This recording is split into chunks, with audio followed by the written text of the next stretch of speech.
ఈరోజు ఈ సమావేశం ఎందుకంటే పార్టీ పరిస్థితి, తెలుగుదేశం పార్టీ పరిస్థితి, ఇప్పుడు మన పార్టీ కాబట్టి మనం గొప్ప చెప్పుకుంటాం. వాస్తవంగా అయితే పార్టీ పరిస్థితి బాగలేదు ఈరోజు. ఎందుకంటే మన పెద్దలు డాక్టర్ గారు ఉన్నారు, మరి ఇన్ఛార్జిగా కేటాయించిన ఎలక్షన్ బాబు ఉన్నారు. డాక్టర్ గారి దారిలో డాక్టర్ గారు ఉన్నారు, ఇన్ఛార్జి గారి దారిలో ఇన్ఛార్జి ఉన్నారు.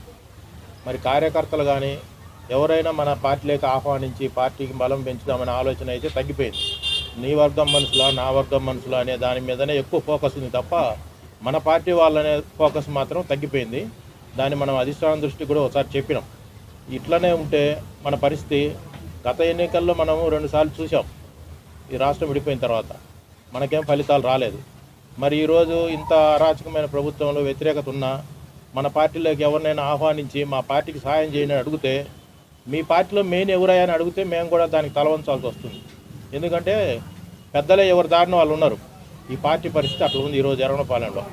దాన్ని అందరికీ మనం అధిష్టానం చెప్పాం.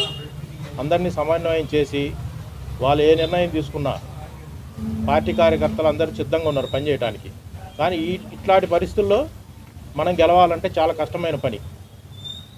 అది కాకుండా పార్టీ వాళ్ళలో గ్రామీణ ప్రాంతాల్లో ఉన్న పార్టీ నాయకులు బాగా వర్గాలు అయిపోయినాయి.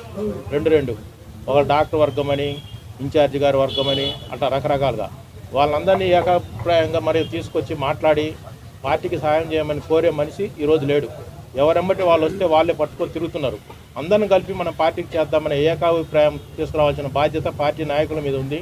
వాళ్ళందరూ కూడా కలగజేసుకొని ఈ పార్టీని గెలిపిస్తే కానీ మాకు ఇక్కడ ఏదైనా విలువ ఉంటుంది, మేము కూడా సంతోషపడతాం.